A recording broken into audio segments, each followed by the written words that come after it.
Aswang nga ba si Lapu-Lapu? Mga kaibigan, noong April 27, 1521 ay naganap ang The Battle of Mactan na pinamunuhan ng pinakaunang bayani ng Pilipinas na si Lapu-Lapu laban sa hukbo ng mga Espanyol sa pamumuno naman ni Ferdinand Magellan.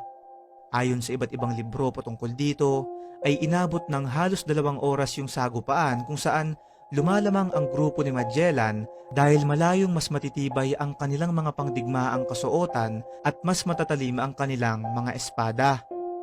Ngayon, ayon sa Philippine mythology, the Aswang phenomenon ay may ibang bersyon daw ang kwentong ito. Noong mga oras na yun na malapit nang matalo ang grupo ni Lapu-Lapu, ay napagpasyahan na nito pati na rin ng kanyang mga kasama na banggitin na ang orasyon upang sila ay maging aswang.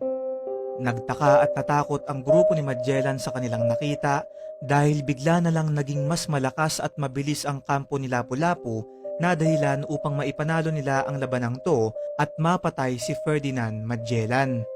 Ang bersyon na to ay hindi nila sinasabi sa paaralan dahil baka magbigay takot sa mga bata, ngunit ayon sa ilang historiador ay ito raw ang tunay na nangyari sa The Battle of Mactan na itinatago lamang sa mga Pilipino upang protektahan ang lahi ng mga aswang dito sa Pilipinas.